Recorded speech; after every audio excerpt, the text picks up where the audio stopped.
अवधूत चिंतन श्री गुरुदेव दत्त. श्री स्वामी समर्थ. नमस्कार. मी पूजा आपल्या चॅनलवर तुम्हा सगळ्यांचं पुन्हा एकदा खूप खूप मनापासून स्वागत करते. तुमच्या सगळ्या इच्छा स्वामी महाराज लवकरात लवकर पूर्ण करत मी स्वामींच्या प्रार्थना करते व आजच्या आपल्या व्हिडिओला सुरुवात करते. तर उद्या आहे तिसरा गुरुवार. 19 डिसेंबर आहे उद्या व उद्या आहे तिसरा गुरुवार. व उद्याच्या दिवशी कोणीही उद्यापन करायचं नाही. चौथ्या गुरुवारी म्हणजे ज्या दिवशी एकादशी येते त्या दिवशी उद्यापन करायचं आहे. ज्यांचे एकादशीचं व्रत असतं त्यांनी मात्र पुढच्या गुरुवारी म्हणजे येणाऱ्या 5व्या गुरुवारी पुढच्या महिन्यातल्या गुरुवार तुम्हाला करायचा आहे. कारण ज्यांचं एकादशीचं व्रत असतं त्यांनाही गुरुवार लागू होत नाही, पण ज्यांचं एकादशीचं व्रत नाहीये अशा व्यक्तींनी गुरुवारचं उद्यापन हे चौथ्या दिवशीच करायचं आहे म्हणजे पुढच्या गुरुवारी. तर उद्या आहे तिसरा गुरुवार. तर तिसऱ्या गुरुवार निमित्त बघा लक्ष्मी प्राप्तीसाठी आपल्याला माता लक्ष्मीची भरभरून अशी सेवा करायची आहे. तसा तर हा मार्गशीर्ष महिना संपूर्ण असा आहे की या महिन्यामध्ये आपली जितकी जास्त लक्ष्मीनारायणाची सेवा करू तितकं जास्त आपल्याला फळ मिळत असतं. पण लक्ष्मी कोणाला नको आहे? तुमच्यापासून माझ्यापर्यंत प्रत्येकाला लक्ष्मी हवी आहे. त्यासाठी आपल्याला लक्ष्मी प्राप्तीसाठी लक्ष्मी मातेची सेवा करायची आहे. कुंकुमार्चनची सेवा आहे.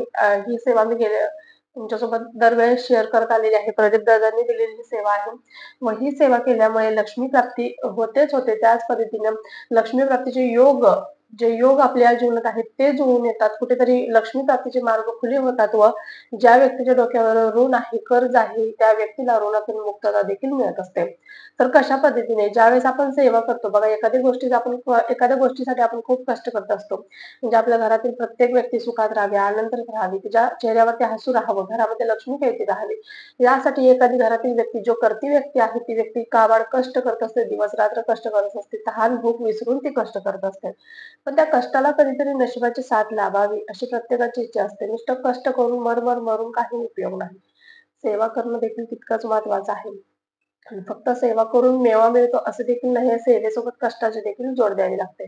तसंच कष्टासोबत सेवेची देखील जोड द्यावी लागते.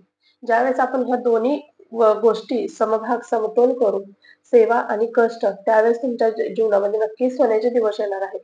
त्यामुळे तुम्ही आवर्जून तिसरा गुरुवार आहे मार्गशीर्ष महिन्यातला व मार्गशीर्ष महिना अतिशय पवित्र महिना व माता लक्ष्मीला प्रसन्न करून घेणारा अतिशय महत्वाचा महिना मानला जातो. त्यामुळे तुम्ही लक्ष्मी प्राप्तीसाठी माता लक्ष्मीची या महिन्यामध्ये आवर्जून सेवा करायची आहे. आता उद्या काय करायचं आहे? सकाळी तर लवकर उठायचं आहे.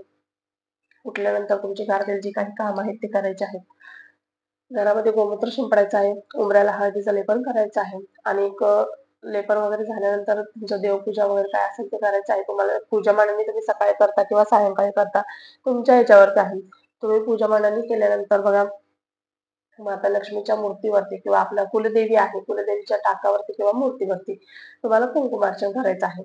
आता तुम्हाला पिक मध्ये दिसत असेल, आता तो व्हिडिओ सध्या माझ्याकडे नाहीये, पण तो व्हिडिओ आपल्या चॅनलवरती अपलोड आहे.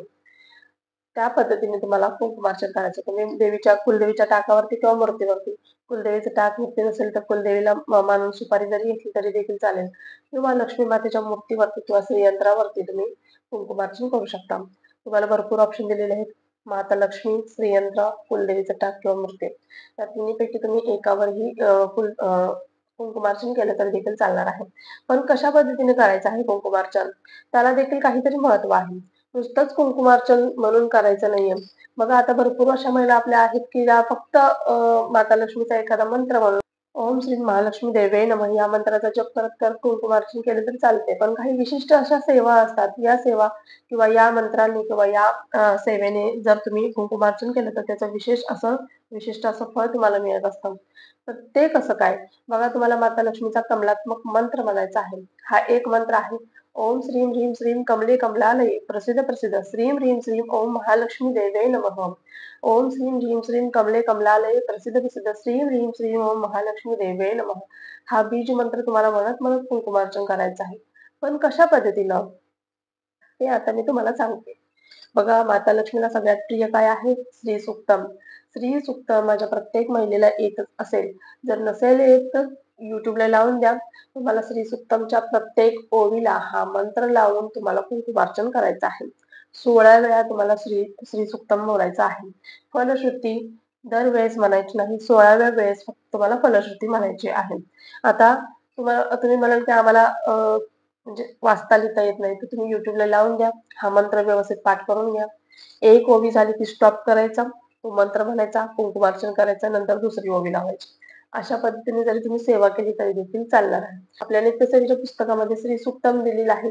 कशा पद्धतीने बोलायचं प्रत्येकाला माहित आहे, पण मी एक कडवं तुम्हाला सांगते.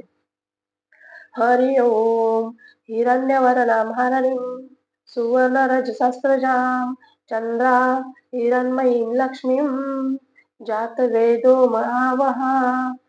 ओम श्रीं ह्रीं श्रीं कमले कमलालये प्रसिद्ध प्रसिद्ध श्रीं ह्रीं श्रीं ओम महालक्ष्मी देवे नमः.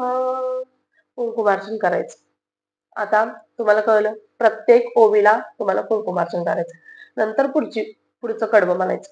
ताम आवह जात वेदोम लक्ष्मीं लक्ष्मीमनपगामिनीं यस्या हिरण्यं विन्देय गामश्वपुरुषाणहम्. ओम श्रीं ह्रीं श्रीं कमले कमलालये प्रसिद्ध प्रसिद्धं श्रीं ह्रीं श्रीं ओम महालक्ष्मी देवे नमः. नंतर कुंकुमार्चन करायचं. अशा पद्धतीने प्रत्येक ओवीला हा कमलात्मक मंत्र लावून तुम्हाला कुंकुमार्चन करायचं आहे. आता कुंकुमार्चन तुम्हाला करंगळीच्या बाजूचं बोट, आता हे 5 बोट आहेत. करंगळीच्या बाजूचं हे बोट आणि अंगठा, या दोन्ही बोटांनी तुम्हाला कुंकुमार्चन करायचं आहे.